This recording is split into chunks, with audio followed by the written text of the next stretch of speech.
Anyways, Ryan, thank you so much for joining us for Dev Hour number 3. Now, normally I like to start off with a good old-fashioned Ligma joke, but today it's too serious, okay? I am a little too happy to have you on board, so I don't want to ruin it, so no Ligma jokes, okay? Don't even try. And if you have one in store, I will be impressed, okay? Um, Anyways, so you are known, I guess right now, at least how I have known you, as the guy who argues very well on Twitter.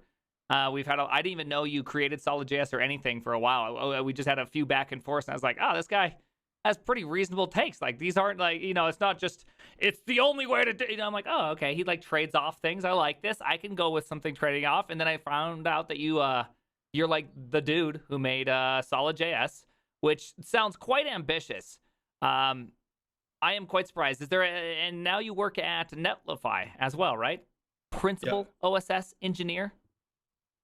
I didn't realize. Correct, yeah. I didn't realize that was a titled position, OSS engineer. But I'm very impressed.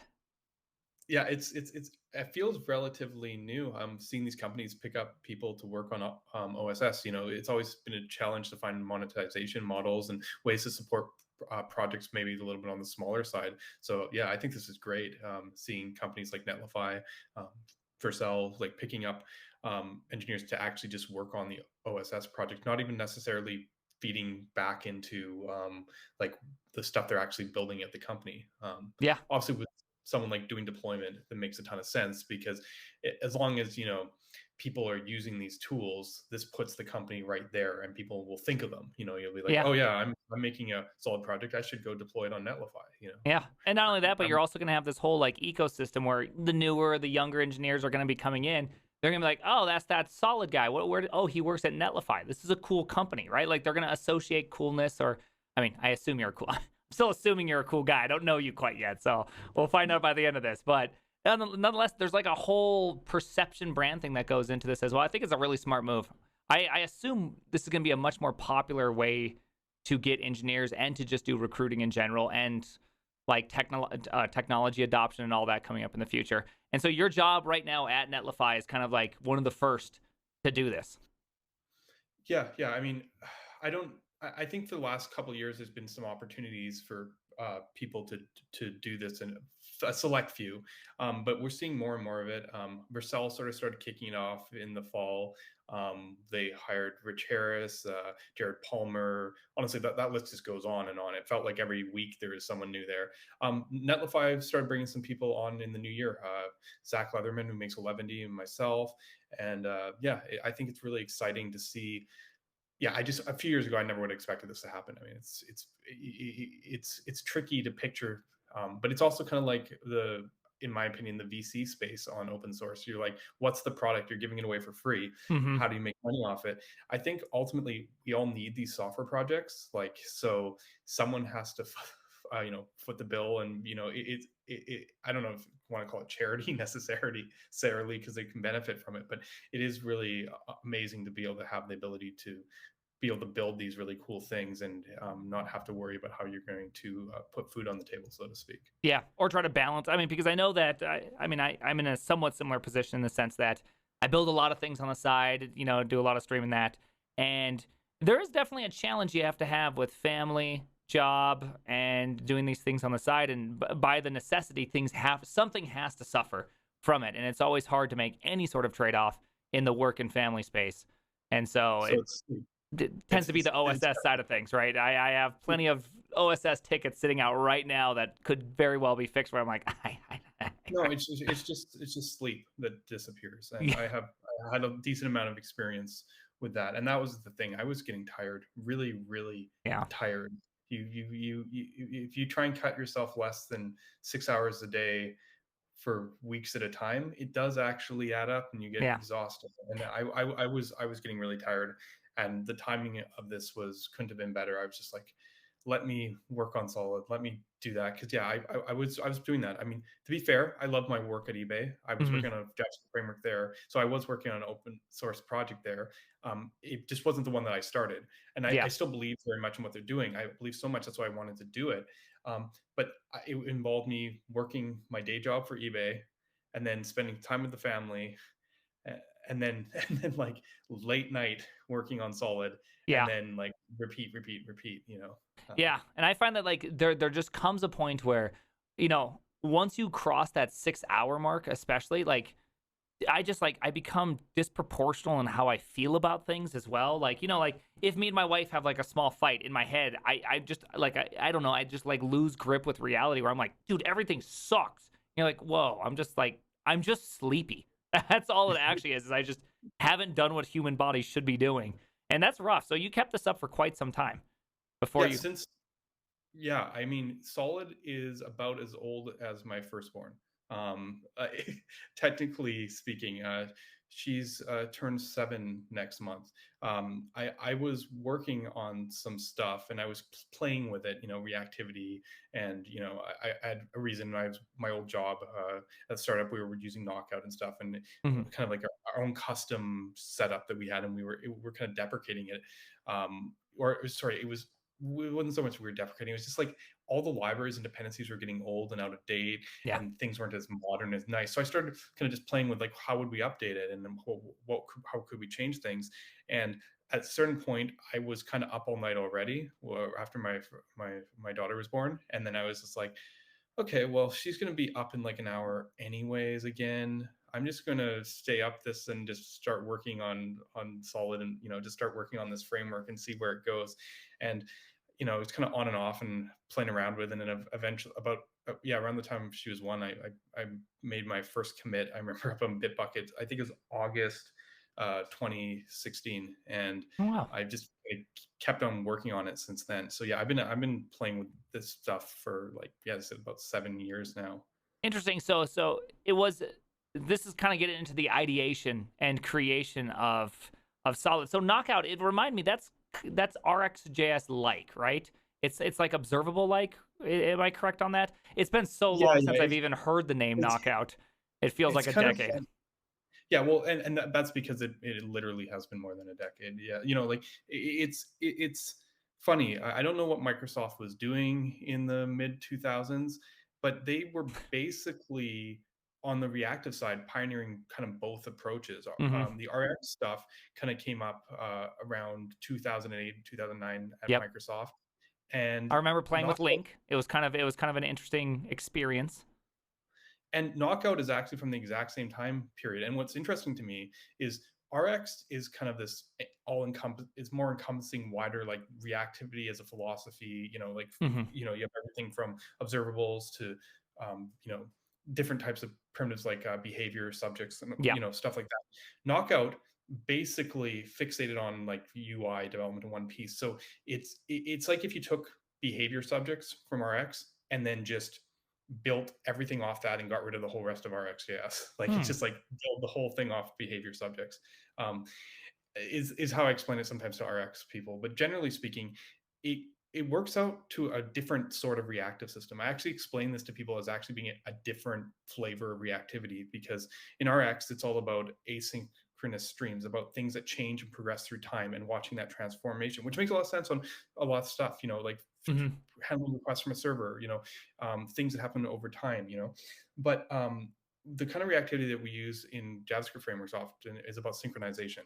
It's about making sure that everything is consistent at all times, and that instead of being like a long pipe visually, it's more like I don't know what to call it, like a bunch of points. Like instead of having like this really a bunch of these long streams that kind of wrap around each other, it's like a flight control center where you have like a billion lights and you want them all to light Yeah. up in the right patterns, a giant light bright or something. Like you want to make sure that everything stays in sync. And this actually, while the primitive might look similar, lends to different sorts of patterns and really a kind of different type of reactivity. Did you take any inspiration from Knockout into Solid.js? Completely. Like the thing is, all the elements of it were there. They weren't maybe executed as well back then. We didn't understand patterns as well back then. But Knockout had all of the similar things. It had the fine-grained reactivity, and it did not have a virtual DOM, Hmm. and it had fine-grained rendering. Like all the there weren't components in Knockout in a real sense. You Yeah. you just had functions, and trying to figure out how to navigate JavaScript's this and whatnot. But generally speaking, a lot of the fundamental stuff was there. They just didn't have as much guarantees on consistency, and hadn't really developed other patterns. So Knockout was kind of a mess. Yeah. We were told to use something called MVVM, Model View Model, Yeah. and Yeah. I know it's that one. it's kind of like it's kind of like MVC. And but for me, in my mind, this was just kind of part of a progression of things. Like on the server, which is kind of stateless, it's very obvious where MVC makes a ton of sense. You have Yeah. this singleton controller, and then you just kind of hook some model data up to some view data, and this thing manages it. But the problem is, that's fine because there isn't really state. It has to be in the model. It Yeah. has to basically, if it doesn't last, like the request is pretty short. If it wants to last beyond the request, it needs to be persisted. For the most part, that means it's in a model. On the client, you have these long sessions. It's not the same game. Yep. And the whole move from MVC to MVVM was understanding that the controller isn't a singleton; it's a per instance thing. And so that was fine, but the problem there is it wasn't really clear. It's like, should I be tying my state data, this kind of transient data, should I be tying it to my view, or should I be tying it to my model? And they just couldn't make their mind up, so they're just like, view model. Yeah. Yeah, which And makes sense. I mean, there's a lot of things that happen on the client that you don't even want to send to the server, right? You do all sorts of greedy operations, like a thumbs up on Netflix. It's not like we go, well, hold on, before we can actually say you thumbs up, let's wait for the server to tell us that like there's things we do on the client to make it appear different and kind of out of sync with the actual model. Right. And I mean, the funny thing is, we played with this a lot at our startup because we were using Knockout. And I learned a lot of stuff when I was there, like bad patterns, good patterns. At first, I was very much like, oh, let's just, wouldn't it be really cool if we just reactified, that's not really a word, the It's model, close enough. then Yeah. then you could just use it everywhere in your views, and you could have like just this really cool thing where like it's completely reusable in every location, and then it's all reactive and it all just keeps in sync. It's like this super reactive model. And as it turns out, that pattern is kind of terrible, but that's what a lot of us wanted to do. But Mhm. sometimes you'd be like, well, I have this local state, like I want to this item selected and I don't need to store it, and in this location I have the same model, but I want to have some reactivity there. So then you start splintering and you have these different view models all over the place, and they're all talking to each other, and you're just like butterfly effect, like some wind blows over here and then the whole thing just blows up over here. And it was kind of a mess. And that's what React came out of. But like what I actually took from React was they just very clearly made up the decision, like, no, your state belongs with your view. Like they basically Yeah. just like, Yeah. don't wrap your models with view models. The view model and the view are what's tied together, and they just happen to call it a component. But like essentially that's what I took from React at the beginning. It wasn't necessarily that we had to do everything React does, like throw everything away and start over and re-render and all that stuff. They just came up with a sane way to organize your code so that you weren't like things weren't flipping all over the place. So in a lot of sense, I took what Knockout was doing, took the kind of guarantees on reactivity that were developed later from MobX, and then kind of looked at React, and I'm talking early React, Yeah. and just and unidirectional flow and all that stuff. And I'm like, yeah, I'd already been implementing those kind of patterns and forcing them, even though they weren't like part of the framework for our teams at the startup I was working at, because otherwise we'd teach new people and they do terrible stuff. So I'd already kind of started embracing all these patterns, and then I just kind of wrapped them into a kind of a framework or library rather, where they kind of just work together and it made sense. Like that was the design of it, and that's why a lot of people see React in Solid, was because I respected their kind of worldview on read write segregation and unidirectional flow. And as it turned out at the beginning, I was just using template strings, kind of like Knockout or Mhm. Vue or Svelte would use. And I kept on, at a certain point, I wanted my templating to get more and more involved. Templated is And always just such a bad ending. It always ends with, I now have like 4 loops. I'm creating a programming language. I'm now adding one. It's hard. I've now just well, made something hard. I at one point I was doing this because at first I was just parsing the HTML and pulling out like Knockout, and then I was like, okay, that's slow. So then I started, compiling it ahead, sort of, and then I was like, I realized I need to pull Acorn in. Like I was going to Yeah. start like parsing JavaScript and stuff, and I was just like, this is just too much. And I was like, screw this, I'm just going to use JSX. And so we have this same philosophy, and I start using JSX. It's funny, JSX ended up being a huge blessing for us. I like JSX better in Solid than I like in React, because we end up using real DOM nodes. So you can literally just like be somewhere and be like, oh, I feel like I need a div. Const Yeah. div equals JSX Oh, development. nice. Like And you can that's just underneath the hood, just create document dot create and whatever, and then throw in the div. Oh, that's yeah, nice. exactly. I always thought that the JSX was the best part of React because I do feel like that's the proper abstraction. And that's why I really also like it in URS. If you've seen the one from Rust, I like that abstraction because it feels like HTML, right? Like that's how I would imagine I'm working with it. I'm just kind of tying in. I do think that that is the right abstraction, but then there's several things I didn't like about React. So I'm Yeah, curious how you chose to go different with Solid. yeah. I mean, yeah, and the thing was, this the sad thing. I mean, it's funny because this people kind of go, well, you know, if you're gonna make your, because people always confuse Solid for React. A lot of people see it and they're like, oh, it looks like React. I'm sure React will have this one day, and they just kind of dismiss it. The thing was, I like was you've heard me. I respect their philosophy. I thought it was what would fix Knockout, and then at some point I was like, yeah, JSX is great. But even then, let's go back to that. So what are we at? When I moved to JSX, 2017. Let's pretend now that you look at React in 2017 and you look at Solid. They look really different because basically at that point Solid had its modern form. I didn't even release it on open source, but essentially we had these reactive little primitives, like signals and some computed, yeah, signals, computeds, and um, and uh, and essentially, and we had JSX. And because I've used Knockout in classes, it was a waste of time. You just put all your code in the constructor because you're just Yeah. firing up this reactivity. And the only thing that ever was a class method in a reactive library are the event handlers. But then you're dealing with this and stuff. So I was just using function components with these primitives, like I used to use in Knockout and JSX. And no one really confused us with React at that point. And then React went and released hooks. And then suddenly everyone's like hooks look like a reactive library. Yeah. It was when React actually released hooks that we actually started looking like really the same. Before hooks, like if React had kept with the class components, Solid and React would have probably not have Hmm. been viewed as being so similar.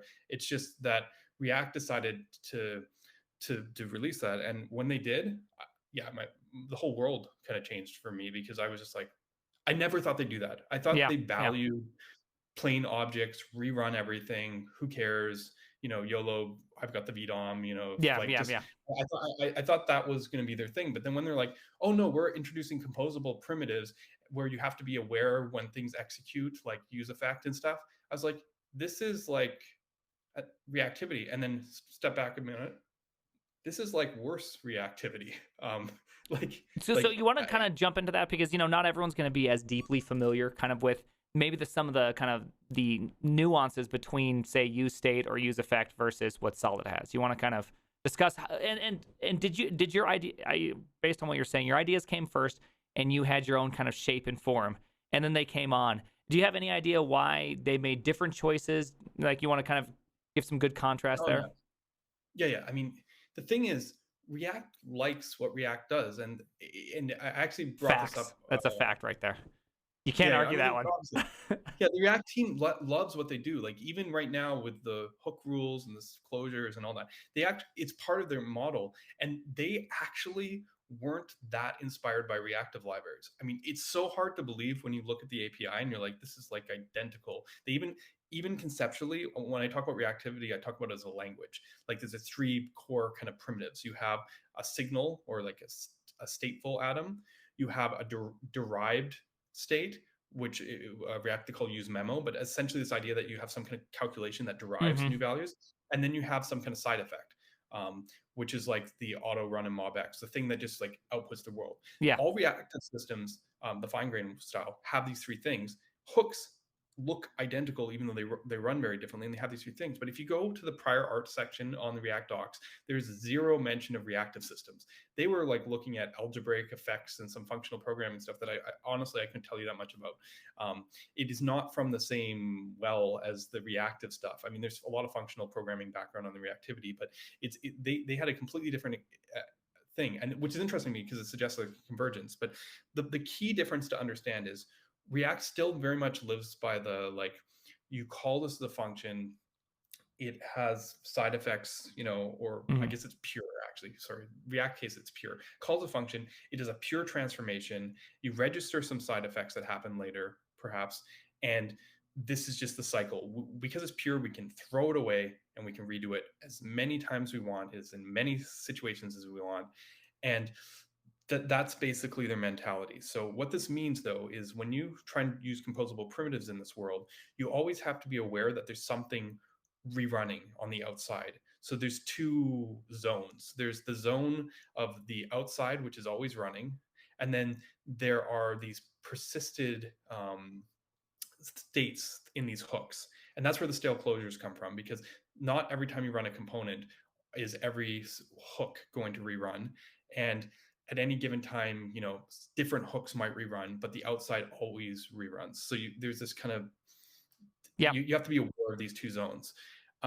Reactivity is generally the opposite. It's like, it's not pure.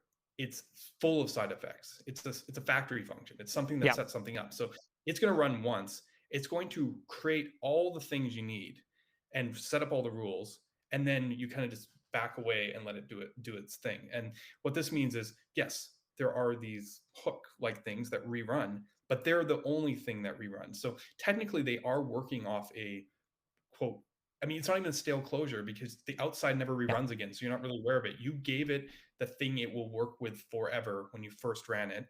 And again, that's why Solid uses functions for signals getters, because you have to ask for the latest value. It's not something that's just being passed in from the outside. You just go, give me the latest value, give me the latest value. And as it turns out, that's still very, very dynamic. Because obviously for regular stuff, you can always just ask the latest value. But even for fancy stuff like concurrent rendering and stuff, the get the value is, how should I put it? It's behind the scenes. So Solid's runtime can have two different realities going, and essentially you can just ask for the one on your fork. So I think it is interesting to see these two very different views of the world and philosophies look kind of similar, yet be both capable of very incredible things. It's just like it's just a different model. Yeah. And so this is where that Twitter problem came from. For those that don't know, there's a tweet explaining some basic code that looked like, hey, I have an if statement. I have a function in Solid that has an if statement. One returns one type of object. The other side returns some other type of object. Yet when I increment the counter, it's not returning the other object. And that is because in React, this whole world re-executes, hence the stale closures, hence all these reasons why things kind of go a little bit goofy. That's why you have that problem, which is also why you have these dependency arrays and use effect and all that kind of get generated. So you have that one nature, but in Solid, it's like, no, you already produced the thing. Now the thing needs to run off of changes. It shouldn't be running off the idea of re-rendering, right? Is that kind of the idea? So the point of reactivity for React would be to say inside the render, whereas yours is more of a post-render, and it has the opportunity to kind of bring in that data. Yeah, I'd never really thought about it before, but Sunil Pai from a former React core team and works at Cloudflare, he was like, yeah, so your components are more setup functions rather than render functions. And I was like, yes, Yeah. that's the best way. They're just constructors. They're just these factory functions. But as I said, it's fully capable, because here's the thing. Maybe it's a scale where you have like something like reactjs on one side and React on the other side, even though they kind of loop over and can be kind of the Yeah. same because they're both less fine grained.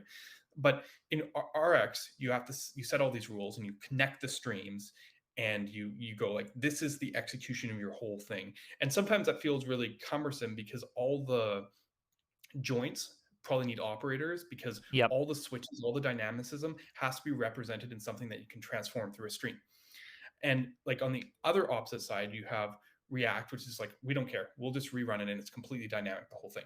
Mm-hmm. The way Solid works, which is kind of in the middle, is yes, you do have to wire things up, but the dependencies within any given expression can change. It's not as hard coded as Rx, where Rx, you're like Yeah. almost piping You things, have to essentially. Like pipe, filter map. You set up your operations yeah. in specific order. Right. In an auto tracking reactive system, you write your code in imperative bubbles. Essentially, like, yes, the whole thing isn't imperative. You're still declaring like a set of behaviors. You still have these like effects you create or whatever. But once you're inside them, it's all conditional dependency tracking. That's why there's no dependency array. So if you are inside one and you branch one way versus the other way, the thing on the branch not taken is not tracked and not executed and won't affect in the future. So like if you don't take the lower path and it depends on a different dependency, updating that different dependency isn't going to cause your effect to rerun. And you might be like, oh, well, is this dangerous? You might miss updates and stuff, but it's not, because that decision of which branch to take is also a reactive value. So the only way you could ever get to the other branch is if that value changed. So this actually kind of minimizes work, but the key part actually is that it lets you still have a bit of that imperative feel of React. It's funny because we'll talk about React and declarative, but from my view, React is very imperative. It's very top down, and you can still get these little imperative pieces. So it's not as like cumbersome the wire up as RX, but then you still have the benefit of like once you wire it up, you can just kind of walk away, you can step back. Yeah. You know? So that means a lot of the performance and these things that I think separate out Solid, because when I hear Solid.js, I don't hear about Solid.js because it is new or that it's different or that it's performance. Have you seen Solid.js? It's amazing in performance. And so what you're telling me is that a lot of these things had no, like, you didn't start off going, I want to make React fast. You started off completely different, just like, oh, I'm at Knockout. I need to get somewhere else. I'm not really a big fan of React. We're just going to keep on going here. And that's how it came to be. So how did you start kind of discovering these things where like, well, wait a second, this is not just faster, it's way faster. Because I was always told, obviously, the VDOM, especially in 2016, 2017, transducers for life right back then, right? Which is, I still don't even know what that word technically means in React world. But, like that whole world was all about, trust me, it's super fast. VDOM's going to save humanity. It's the fastest thing ever created. And here comes yours, very different. No VDOM, just DOM nodes, which I've been told historically have been terrible, is actually just like blazingly fast. Some favorite terms I believe people use out there. Well, oh, by the way, do you use the term blazingly fast? Can you start? I try not. Can you put that on the? Can I get that in the docs? If I make a PR with blazingly fast, will you accept it? No, I can't. I can't. Inferno already kind of owned that for a little bit, and then they dropped it. I have a huge Inferno is like it's not anymore, but historically it's the fastest VDOM library, and I have huge respect for Inferno. Maybe I could talk about that in terms of performance, but we looked at Inferno in the beginning when we were switching to React at Netflix. A few of us came up with oppositions, and Inferno was thrown out there as like the middle ground for why it's better. But anyway, sorry, keep going on. So so I mean, here's the thing. If you were using something like Knockout back in 2012 or 13 before React came out, and then React told you, like, if you're using Angular, it's different, or Backbone, you might have been like, wow, I get to just like inner HTML without inner HTML or whatever. Yeah. But if you're using something like Knockout where you're doing these fine-grained updates, and the React team comes and tells you that React is way faster because it redoes everything and pushes it through a virtual DOM and then diffs it, you're just like, what are you smoking? Because like it doesn't actually make sense. You're telling me you just do all this extra work and it's going to be faster than my computer that updates 1 point in the DOM. And plus the garbage. I mean, my big thing has always been the reconciliation, which is a heavy garbage related activity. So I've always been very curious how that worked out, but everyone believed him. Everyone drank the Kool-Aid at that point, saying it was the fastest. I never heard anyone say anything differently. But somehow you landed on it. Yeah, well, I mean, I used it and I just was like, I was confused. And to be fair, the benchmarks at the time were terrible. Like the early benchmarks, like stuff like Jeremy S. Kennis was making were like rotating circles or animation benchmarks. And I looked at them and I kind of played with them and they weren't even measuring the right thing. I actually played with them a bit and I realized that Knockout was React was like, it's not bad. They show Angular and look, we're even faster than Angular, even with this approach. And they're like, so you get to just not worry about this crap. And it's pretty fast. But when I went into those update benchmarks and I actually got them measuring the right things, Knockout was like 10 times faster than Angular and Backbone and that on these update animations. That makes sense what it's good for. Problem, obviously, is the next few years, React did have a good argument to show why they were performant.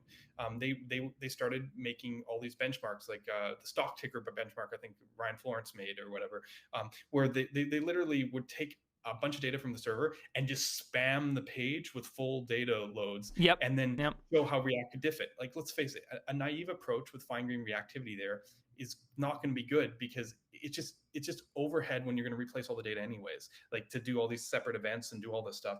And they're like, look, we're fast. And to be fair, maybe that's a real use case. I've never been in that use case where I have an API that inefficient, where that I'm re-rendering the whole page at multiple times a second and expect it to be fast. But that was the kind of benchmarks during that time period, and it kind of showed the case off. And I just was like, okay. I mean, I'm more used to things that users do, but they did have a point. Sometimes reactivity is more expensive to create, and it wasn't until compilers got a heavier role in it that it kind of came to sense. Because the problem is, how do you mitigate the creation cost? Well, one of the cool things is with a compiler and static analysis, you can go, okay, like Knockout used to walk the DOM tree and then like find the bindings. That's not good. Then what I realized is, if I could use a compiler to know exactly where all the bindings were ahead of time, and just like went straight to them and attached them and separated the creation of the DOM nodes from the reactive bindings, essentially, we could get a lot of performance. And that's kind of where my work was in 2016, 2017, and why I ultimately open sourced the library. This is still before React hooks.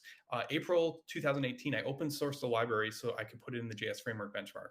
Because basically, I realized that if I could like clone the nodes, which is a trick that lit HTML kind of showed me, that it was faster to do, like, basically look at the template, pull out all the DOM nodes, and then just clone them. And if I could just then basically just walk to the specific nodes and attach the reactive nodes, this was actually a faster performance a way of creating the DOM than any VDOM library was doing. Mm-hmm. So suddenly, the approach, which always had the fastest updates, was also the fastest for creation.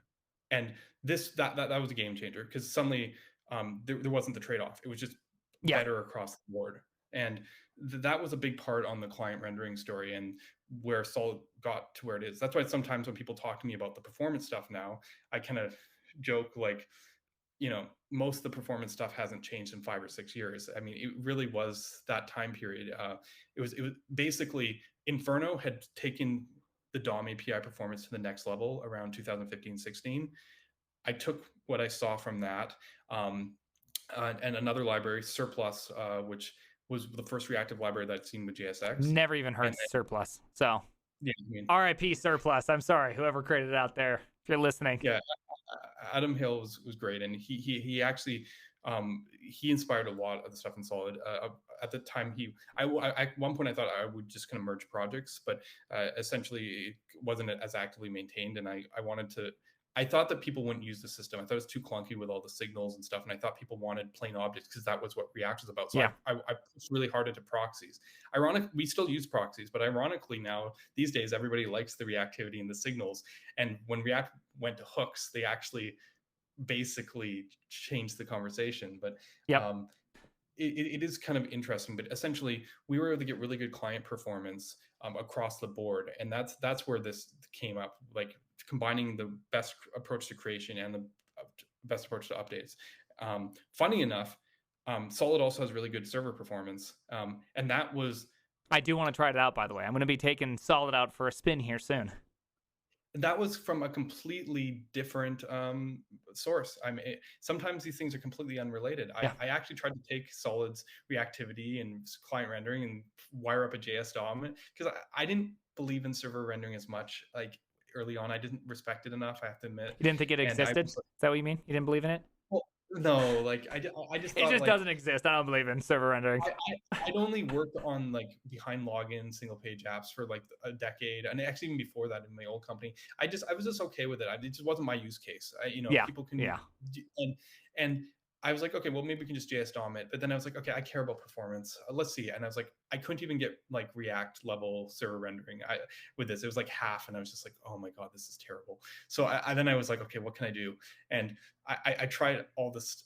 I tried a bunch of stuff, and then it was actually, I got my inspiration from another framework called Marco from eBay, which is where I ended up working for them later. Yeah. But they actually had solved it years and years and years before, basically because they were coming at it from a back end perspective, and they were just like, oh, when we're in the client, we have a VDOM, but when we're on the server, we just concatenate strings. And essentially, Svelte had adopted it, but not as performantly. Marco was like 10 times faster than everything else on the server, pretty much. And I did that at first, but it was still slow because I had the reactive system. So this is the crazy part about Solid. On the server, we actually import a different runtime that isn't reactive, and all the create signals are just kind of No window ops. dressing over. Yeah. Yeah, like they just don't do anything.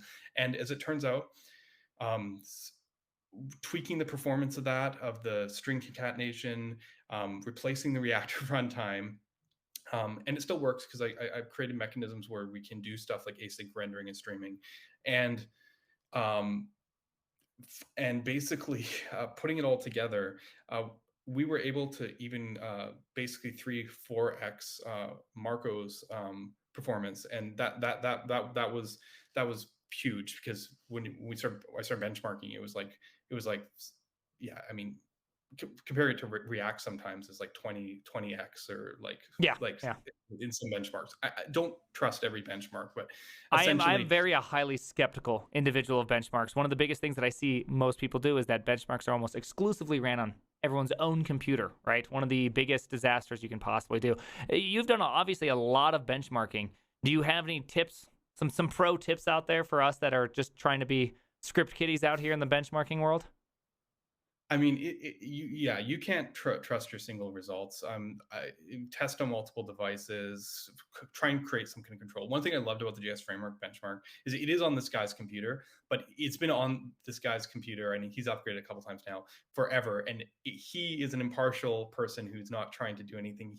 And he's very meticulous. And he tried it on Linux, he tried it on Windows, he tried it on Mac, and he tries his best to try and stabilize that stuff. As a person myself, I'm just always very much aware of it. I was running on Windows WSL2 benchmarking. Different platforms, and you always get slightly different results on the different Mm-hmm. platforms. There's variance between runs. Yeah, you can't. You need an environment where you can strip everything away, turn off like weird compiler mitigations and stuff, like all the security stuff, because you'll just get random stuff interfering with the performance. I got to say, Stefan, who runs JS Framework Redport, does a really good job. For myself, when I post stuff in articles, I just try my best to just be as fair as I can, Mm-hmm. and be as, what's the term, conservative, because it, it will run differently for people. So you Yeah. don't want to just like go, this one run, this is the fastest, and then just be like go crazy on it, because it's going to come back around. It always does. Just you know as long as you approach it with a certain amount of honesty and like error, like room for error, then I think it's fine. But yeah, it's very precise. Everyone will find things, like one person pointed out one of the benchmarks I did. They're like, oh, I noticed you're doing something with garbage collecting, but in a real world you wouldn't use it. And then this spun out a whole bunch of conversation about the difference between behaviors in different browsers in terms of garbage collection timing. Like, you know what I mean? Yeah. Like, Yeah. you just got So to you make a were decision. manually running garbage collection? Yeah, there's I have one of the yeah. never had a good experience with that. It's almost historically always slower. The framework doesn't do that. I'm talking in the benchmark. The idea was that you trying to get a clean slate, and it's on this Mm. one of these reactive benchmarks that I run on Node. That was originally written by the guy who created Surplus, that JSX Yeah. reactive library, and he basically this was a test purely to see mostly the creation speed of reactivity. Reactivity is usually really fast update, but not so much on creation. And everything we've had to do for the last couple of years on the React side is to optimize for creation, because updating would be fast enough even if you de-opt.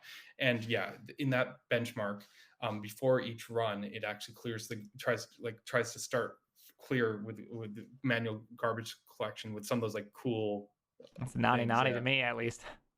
Yeah, which is what started that whole conversation. So that's one of the reasons why I am a, if you've seen any of the performance YouTube stuff I do, I make sure it's very, very long running processes, because you can't measure the performance of something in which one of its direct impacts is garbage collection, because you could actually have a really fast API that say, Yeah. it does a lot of immutable things, creates a bunch of temporary garbage. And if it holds on to it just long enough and it skips like that nursery step, it can then go into these major GCs. Things can be a lot longer. And like, you have no way of measuring that in these short-lived ones. And I just feel like it's a huge disservice, because, oh yeah, it's great. It's the fastest thing ever. You put it on your server and it's half the speed as the one that it's claiming to be 5 times faster. You're like, why is this? Well, that's because garbage collection is a real metric, and people should be Right. really measuring that. Right. And for what should I call it? Yeah, for the a lot of the framework ones, garbage collection does kind of sneak in there. You do actually see the impact of it, like on stuff in the JS framework benchmark. One of my favorite things about that one is just how natural it tries to be. But the problem is, I say that, but then at the exact same time, we're getting to a point now with browser benchmarking, especially, and the framework. Like, there's only so many DOM elements you can put on a screen reasonably. Yep. 10,000, rows of a table with 5 elements each. So 50,000 elements is getting up there, and um, even with like 16x slowdowns and stuff, this is the thing, right? Like, all of these benchmark, like, we have to push things to such an extreme to see them in for some kind of operations. Like, Mm-hmm. you're right, the longer running ones are almost easier. Trying to benchmark, because those ones we don't actually have to put on as much slowdown on. But one of the problems we have with the JS framework benchmark is like simple ones where you're like selecting rows. That's a quick operation in every framework. So what you end up doing is you go, oh, 16 times slowdown. At what point, what are you measuring then? Yeah. Like, you're measuring like the tiniest bit. I was working on something for Marco, and we were getting pretty good performance for the next version, and we were trying to figure out our queuing logic, and we're like, oh, we did some like micro benchmarks, and we're like, oh, the difference between these two isn't that much. Um, it should be pretty good. It was an option between like doing something really dumb, which we knew wouldn't really work in the long run, and doing something smart. And we're like, this is very minor. But we Yeah. put it through the JS framework benchmark on the select row thing, and it was actually fine in all the benchmarks except for like that one. And we realized it was just magnifying that like super small overhead like times 1,000. And like that, I don't know if that's helpful for people. I mean, it does show you that small overhead is more in Marco than it is in Solid or Svelte. But Yeah. does that? What does that actually practically lead to when you're creating? Most websites don't create and throw away 10,000 items, right? It's just not like it's not a really good measurement of actual performance. I do think it'd be. I don't know if it's exposed in V8. I know it's exposed. We have an engine. We have V8 at Netflix, and obviously we can make our own bridge method. So I have a global function called start tracing, where I can actually do the performance tab, but programmatically within code, and then only select out, like, say I only want garbage collection events, and then I can write it out to a file, so I can actually over time measure exactly, like, this is programmatically how much garbage you're creating over normal operations. So your percent time in garbage is an interesting measurement, because it gets super magnified on the server, because the server is the place where 10,000 rows actually is a pretty reasonable test. On the client, obviously, it's just not a real test, because no one's going to have that. No, you'll virtualize or whatnot, and it is tricky, because, I mean, we say that, but on the other hand, as a library author, I like and love these tests because they are amplified versions of simple operations that every app does. So I value them a lot because it's one of those funny things, and it doesn't completely make sense because I've talked to guys in the React team, and they're like, we don't care about those tests because death by 1,000 cuts and all Yeah, those yeah, kind of, yeah. like, you don't need to go that far to optimize. But the funny thing is, and maybe it's the way that people are measuring performance and doing that stuff, is Solid has paid attention to performance, in this micro sense, but not in just one place, in a bunch of different places. I tried to do every benchmark I find, UI bench, whatever. I did as many as I could. Even that stupid stock ticker one, I was like, I'm not going to let reactive library suffer this. So Solid actually has a data diffing mechanism that doesn't work on the DOM, the VDOM, but works in the data. And I could get it to basically performance of Inferno level performance, even on the Solid's worst case. I made sure to cover all those cases. And in a sense, you're like, okay, well, that's great. You've optimized for a couple dozen, benchmarks and stuff, not real world. But, and I mean, maybe we'll see more as things scale. Doing that isn't a bad thing because what's happened is now when random people come to me and they're like, I can't believe how performant Solid is. I converted this React app. Part of that, to be fair, is when people write something a second time, they might write it better. Yeah, but I always write it better a second time. It's a right. rare occurrence to be a terrible. So it is working in my benefit right now. Yeah. But on the other hand, what we tend to see is just because of so much attention to performance in a whole variety of places, people just generally just have a good performance experience. They're just like, Yeah. oh wow, so it's fast. And it's not always they're throwing in a bunch of different places that I never tested it, but they're just like, I converted this React app to Svelte and Solid, and when I converted to Svelte, I was like, amazing, it's 2.4 times faster than React. This whatever way they're measuring it, but then when I converted it to Solid, it was 3.2 times faster than React, and I'm like, yeah, I don't know what that means. But I'm that not sounds gonna great. I like those terms. right, exactly. So I like to think that paying attention to those little details does add up. Maybe some greater than parts, Yeah. etc. And it could very well be just, those choices that you've made, the amount of work that React simply has to do, that even though hooks provide you this idea where you can kind of have these abstracted away pieces of reactivity that could be generalized and used in multiple components, you're also paying a completely different cost every single time you do that than you'd be paying in Solid. So Yeah, there might be a and way that React can never get that fast unless they completely change what they do, which sounds like they're not going to, because then, well, render becomes yeah, setup and they like what they do, as I Mhm. mentioned at the beginning. I have to emphasize this because recently Dan actually made a tweet. Where he more or less said that he's like, if we liked what Solid was doing, we would just do that. Essentially. And I was like, read between. Some people took that to be like, oh, so they're gonna, as things Yeah. move on, they're gonna, update and change. I'm like, no. He's giving a backhanded compliment or whatever. Like it's fine. He's just saying like, we're never doing this. Yeah, yeah. We have our own So Kool-Aid. We like it. That's just yeah, what it's going to be. it's good. I think it's awesome because they're taking this mentality, which is a different one than ours, and actually taking it super far. And every time they go farther down that direction, I learn something. Right? I Mhm. learned something from React initially, and I'm still learning stuff from React today. And the thing is, the VDOM itself is this overhead, but you still have to write the code, and there's still architectural considerations. And we've seen with stuff like Inferno, like in my mind, the gap of performance on the front end side, at least, Inferno did 60% of the work up from React. Like React's here, Inferno got things like to like, if React's to double vanilla JS in some scale, Yeah. Inferno managed to get it down to being 20% over vanilla JS.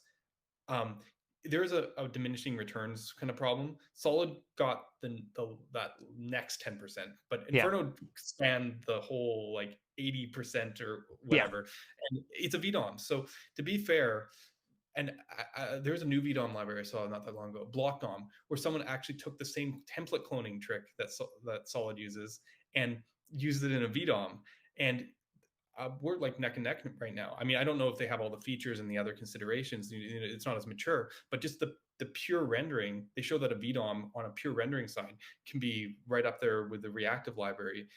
I don't think that's actually what we should be focusing on in the benchmarks. It's more about how you author apps and the patterns, right?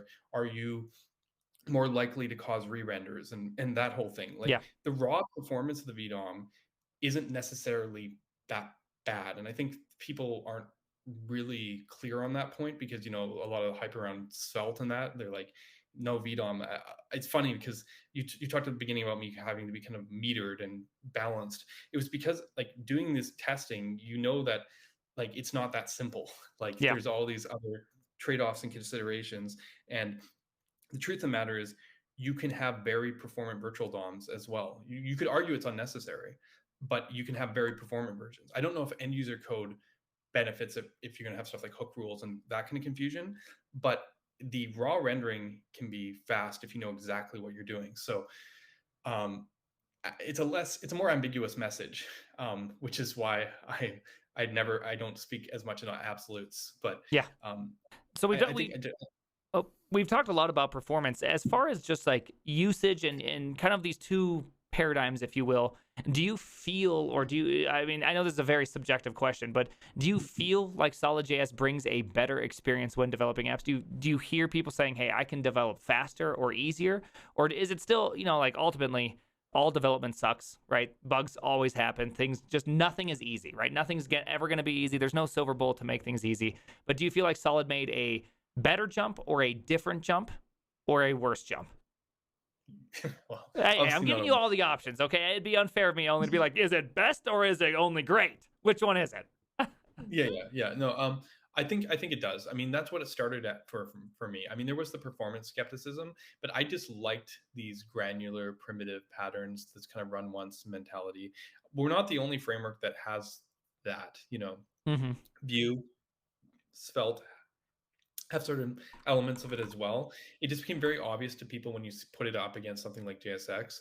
Solid's render is actually more granular than those two, so it is actually still very different from Svelte and Vue. I feel like it's for React devs, it's the first time where they can see that benefit in a domain that they like. And it's not just because of syntax.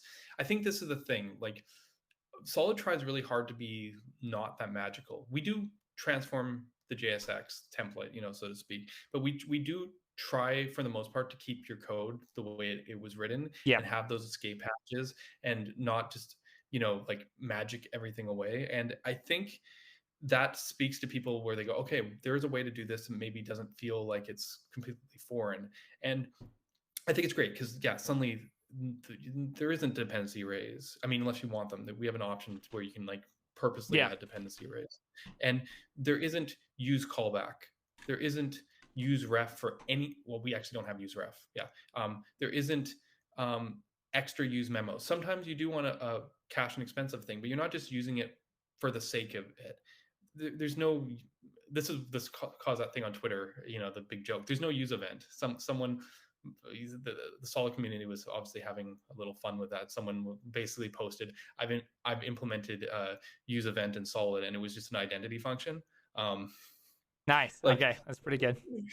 yeah, so like basically like those kind of concepts aren't there, and I feel that does simplify things. They aren't there in Vue or Svelte as well, so to be clear, it's just there's other kind of trade-offs. I think Solid keeps the kind of philosophy of React in terms of being like, we aren't trying to hide stuff from you. Like, here are the base primitives. These are composable. You have full control. The whole library versus framework thing. I think we're actually very far on that side, maybe even further than React on that side, if that makes sense, which actually has us very different than Vue and Svelte, which are more on the other side of things philosophically. And I think it's interesting because I do see it as a really nice improvement. But I mean, a lot of people also see Svelte, and for them, sometimes they go like, why didn't you just go all the way? Like, why didn't you just every let be a signal and then hide it from me, and then Yeah. everything just automatically go and create this DSL? And I mean, parts of that are very tempting, and I've considered bits of it. I've always liked the explicitness. I've been that developer that kind of goes like, I want to be in complete control. I want to feel like I can do everything with this. And at any point, I can just be like, I don't like what you're doing. I'm going to do my own thing. Yep. And that's harder to do when you abstract it away. I mean, if you can come up with the perfect abstraction, and maybe Svelte has, then that's fine. But like, I love these composition patterns. I love the way you can compose components, compose reactive primitives, compose JSX. It's just you can just build and layer and layer, and they're all independent pieces that can just be you can just put them and arrange them how you want, and that's like really powerful for me and really what motivated me. And I think when people get past the superficial syntax and they can actually feel what that's like, they're hooked, and that's the thing. I mean, people on the React community. I had this guy. He made a Twitter video and he said something like, "Solid feels like taking that bike you've been riding for a long time and turning the handlebars backwards, and now you're riding a bike and you know it's a bike, but Yeah, the you have handlebars nothing there. backwards Yeah. and you're like this." And fair enough question. I asked him, I'm like, "How do you know you weren't riding with the handlebars backwards this whole time?" Yeah, it's a matter of perspective. It's always a matter of Yeah. perspective. There's this question that I did want to get into, and this is like a perfect time to do it, which is kind of speaking of this whole handlebars backwards and all that. You get this question all the time. Well, developer ergonomics, right? Oh, is this faster? Is it better? Is it easier to dev with? And for the last about 6-7 months, I've been diving pretty hard into Rust, just kind of understanding it, really wanted to get it because I do think WASM is going to have likely one of the largest futures in all of this. I just think that extra bonus is going to eventually make it somewhere. Right now, I don't think it is, just because, same reason why in 2010 JavaScript wasn't fast. It just didn't have the investment until Chrome really came along and knocked it out of the park. So with that, are we all riding our handlebars backwards right now, right? Oh, Rust is too hard, or this language, whatever language it is, VLang, Zig, Golang, whatever you want to put in there. Oh, they're too hard. The development's too hard. But or is this like the 100 monkeys problem, right? We already have some monkeys that know JavaScript. Therefore, all the monkeys start knowing JavaScript, by just sheer association. And so now it's easier because this is the accepted language versus that one's harder because it's the non-accepted language. WASM has a great future. It's funny because people often see my skepticism there. I posted what it was 6 months or 8 months. I highlighted all the WASM frameworks in the JS framework benchmark as kind of like show the progress over a couple of years, and things have been shifting up. I think it's interesting. I mean, in my perspective, WASM is still 5-6 years out. Yeah, Like realistically, I think we're going to go through like this next phase that we're getting into right now, and then a phase after that, and then WASM is like the one after that. Like yeah. I think 3 cycles till we get there. When do And you think because that's like the de facto standard versus the more adopted? What about in that phase cycle?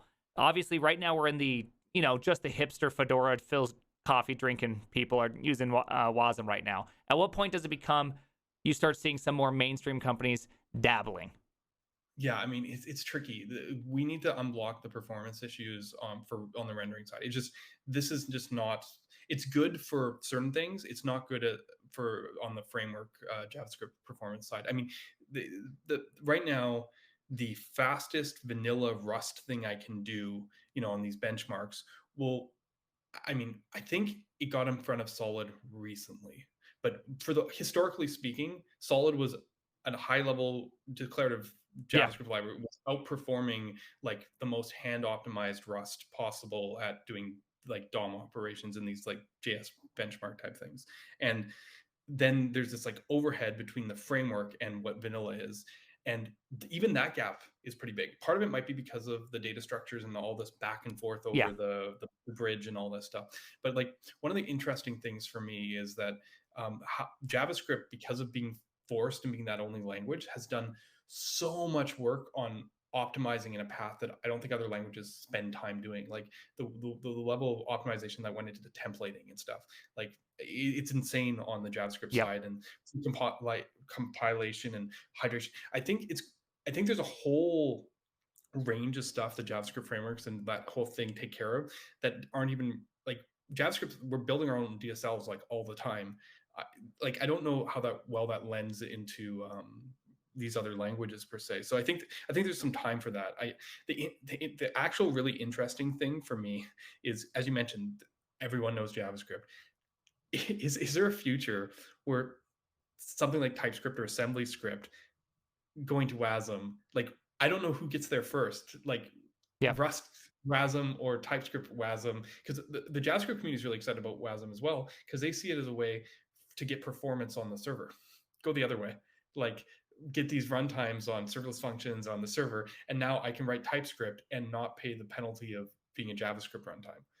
Hmm. So I like it is an interesting it's interesting to see like these being developed from both sides. As I said, I don't every year I mean, it might eventually be a turn of the tide, but every year that JavaScript continues to be this dominating force is just more monkeys or whatever, so to speak. So I don't know if the actual swap over, if things are actually better, might take even longer than what I'm talking about. When I was saying about that 6 years or whatever, 5, 6 years, I'm talking about for like the actual, like, this is feasible from an early adopter standpoint. I think the actual timeline is longer than that. Like, Yeah. to, to be fair, I think that's when we start to see people like being hip on it. But I think there's still a ways to go. I do see good work there. Someone made a library called Sycamore in I've been Rust. wanting to try Sycamore. Sycamore was actually the next on my list. And Sycamore was inspired by Solid, and Awesome. yeah, I think it's cool. They have like the fine grained signals and Rust and all that kind of stuff. Yeah. So I think it's really interesting. I've wanted to look into it and learn it potentially because the build tools. Here's the thing. This is the gate in. Rust is becoming de facto for all the build tools and stuff. And at a certain point, it feels like I write a compiler. It's in Babel because it's convenient for me. Am I going to have to learn Rust to do SWC? Some people wanted me to go to Vercel purely on that factor. Like, then you can start making Solid's compiler in Rust and work with the Yep. SWC guy. That would have been pretty sweet. Jared, or the Bun and Zig Yeah. and Yeah. whatever. Yeah. The Bunzig guy. Last week he published a basic version of Solid's compiler written in that. So I was pretty stoked on that. I mean, obviously there's lots of features and it's always changing, but he was able to compile Solid templates in Bun. So, there's some future potential there, and I definitely want to look into it. This is one of those areas right now where it's like, it's not even early adopters. I feel it's like people who are like, it's enthusiast time. mad scientists. Yeah. Mad scientists. Yeah. Yeah, because I am, because a lot of where this kind of comes from is that I mean, anyone that's been in the stream long enough knows that I didn't like Rust. I was just not a big fan of it. I mostly didn't like the community. I find them annoying. They always constantly tell me why every project should be rewritten in Rust. It's just annoying most of the time, right? Go is a great language, very easy to get most of your performance in with almost no headache. But one thing that I noticed when doing all of this over the last 7 months is that as I do programming type things, I'll do these bets. Did I get it right first try? And for whatever reason, I know I feel like a meme already. For whatever reason, when I write the thing in Rust, the percentage chance that I am correct is just astronomically higher than TypeScript. For whatever reason, I don't know why the languages are that much different. It's just that it's so much easier to be right, even if you're slower. So it's like, yeah, if you have to run a track or a lap around a track in Rust, you run at 75% speed. But to get it right in TypeScript, you have to go around twice. You're much faster in Rust then, right? It's just like there is a real cost there that's hard to quantify, and I'm becoming more interested in the language in general just because of this different perception of how you even look at variables. It's much, much different than I've ever grown up with, right? I grew up on C++, Java, all those things, right? And so now I'm changing my life, changing my perspective, and I'm like, maybe I'm missing out on things that's different. That might be a really good point, to be fair. It's funny. You bring up TypeScript, and I talked about TypeScript being the future and all this stuff, and it kind of has been and stuff. It's no secret to anyone here. I don't actually like TypeScript. Like, I wrote Solid in TypeScript. I use TypeScript, but I'm like that begrudging person. I like stole the Batman Begins, like the thing we deserve but not what we need, or whatever. When I talk about TypeScript, because like it's I've used other type languages. I used C#. I used C+. My background, I did .NET. I did I've done type language. TypeScript was really hard for me. Still very hard. And it's so funny because I had a bubble. I was like really into those type languages and doing full stack the old way. And then I went, that company that was doing all that knockout stuff that I worked for 8 years. We used CoffeeScript. And that is, I know from type the opposite side, but it's like the hyper opposite side. And I got really good at CoffeeScript, like really good, like to the point, because here's the thing, it's a different flow. Woo. I know.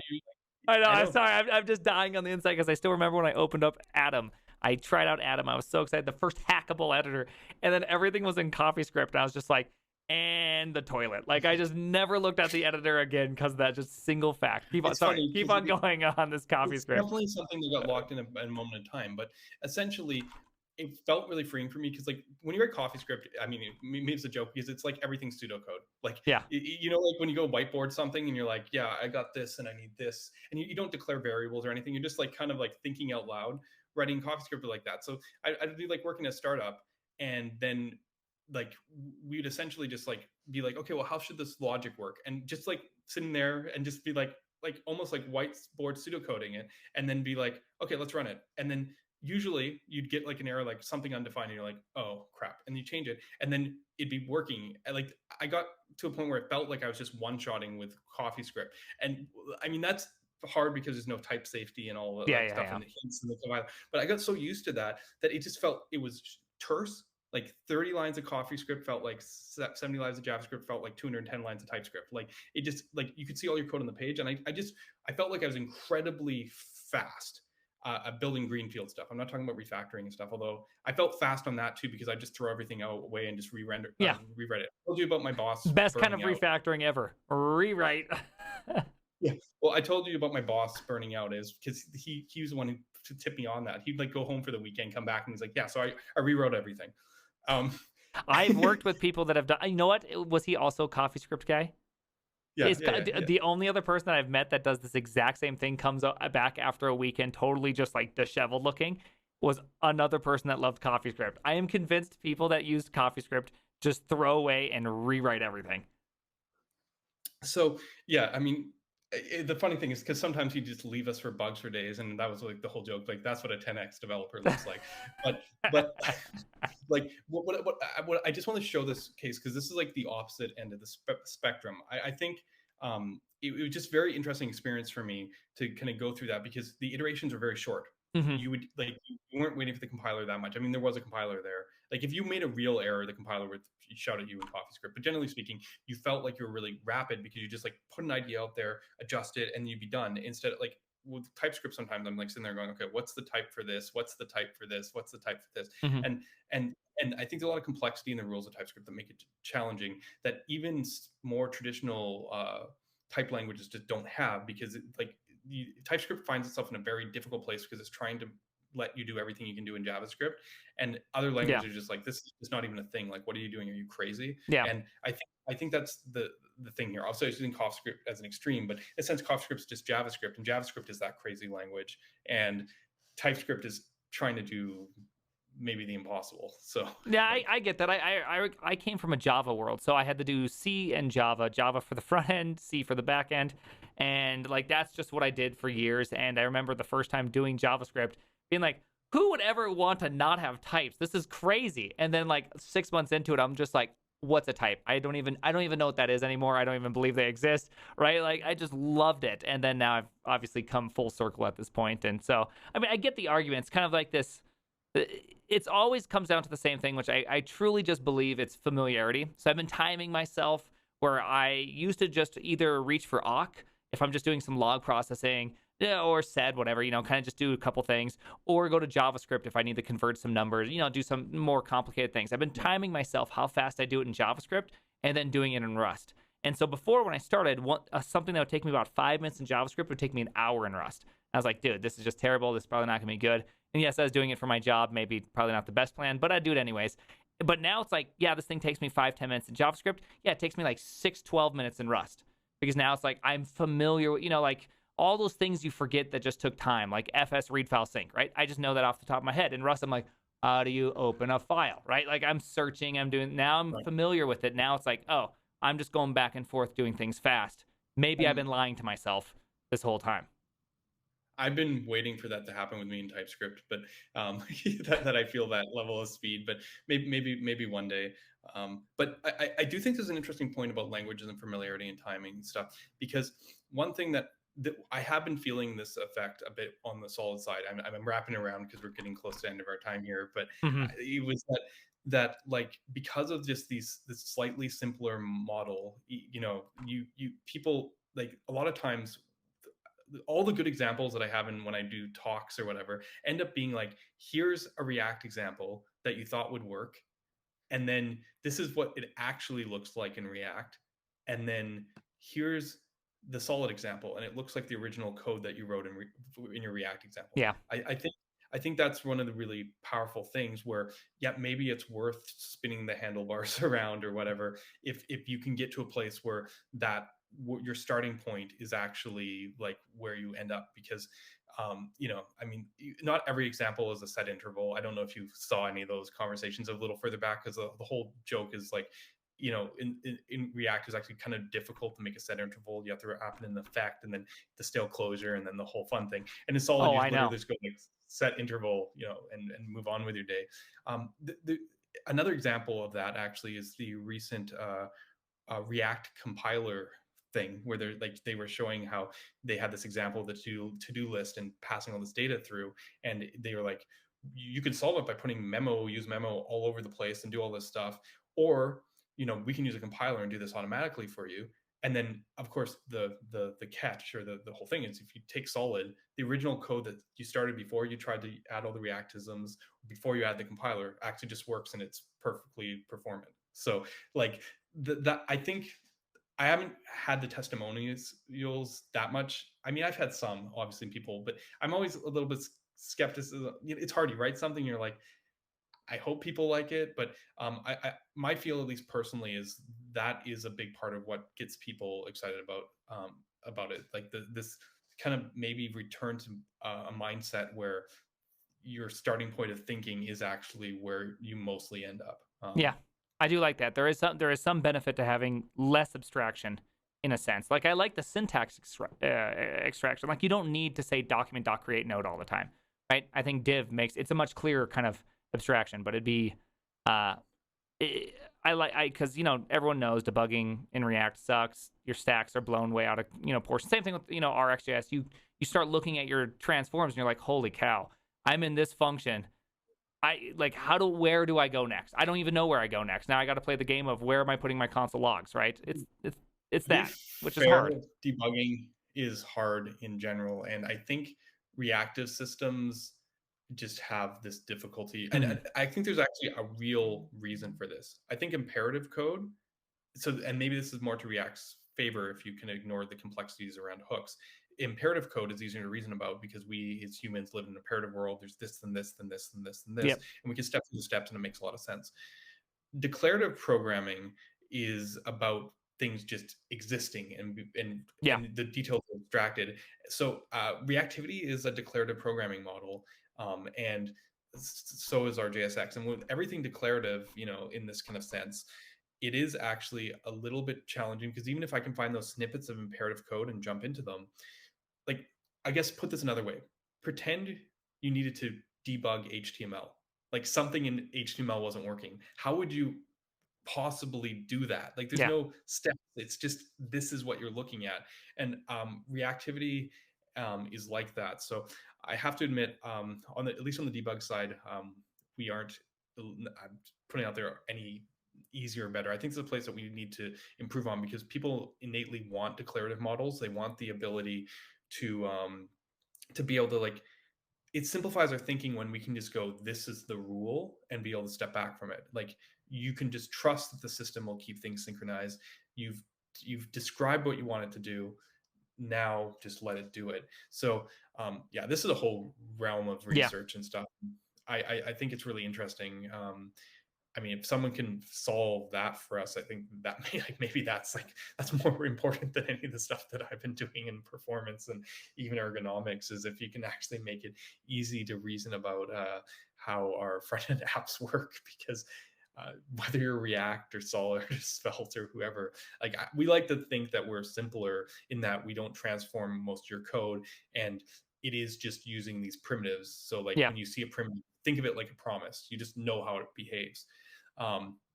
But I mean, let's face it, at any given point when changes come in, those changes can apply in multiple places. It's not just like running top down, and that's the nature of declarativeness, and we want it, and we pay the price. Yeah.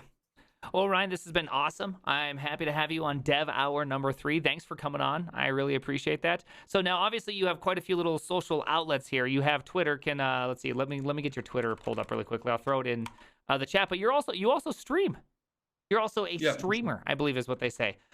You stream on YouTube though, correct? Yeah.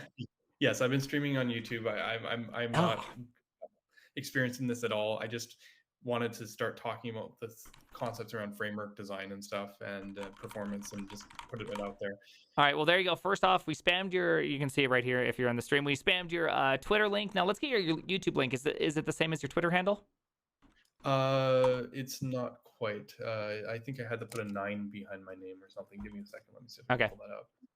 Yeah, why is everything obscured? I went to my channel on YouTube and it actually like, these are things I should know, right? Like, because I should be able to advertise myself. I'm like the worst. Yeah. There you go. I found it. It's Ryan Carniato, number 9, which sounds like Aviato. Which I mean, already I'm a big fan at that point. You know it. Yeah, so, I mean it's the Italian thing, right? Mm-hmm. If you get the Aviato response, that is Silicon Valley, Ehrlich Bachman startup. So I love that. It's a good show. But thank you so much for being on. Wonderful guest. I'm very excited about Solid. I'm very excited about that kind of future. That's why Svelte was really kind of interesting to me, is that it did take this approach where it's like, let's quit making so much abstraction and let's start bringing it back in.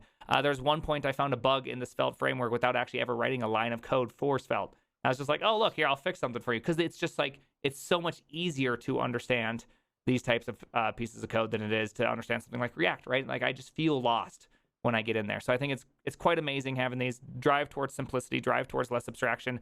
I'm always a huge fan of. So thank you for doing the Lord's work out there. I really appreciate it. So everyone, hey, Ryan's going to be, what are you going to cover today on YouTube? Yeah, so I have a stream starting in about 12 minutes, and I'm going to be covering actually React of all things, React server components, and I got Brett from Hydrogen or Shopify talking about Hydrogen.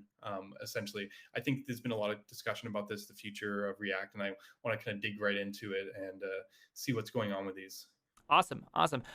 So everybody, here we go. We'll link it one more time. And if you're watching on YouTube, I will have the GitHub, or I'll have his link both to his Twitter and his YouTube channel down below in the comments. So thank you for being here. And hey, maybe we'll have you on again sometime in the future when you get some new stuff.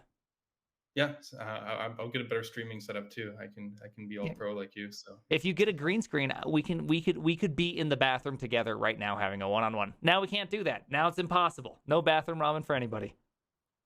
All right, take care, bud.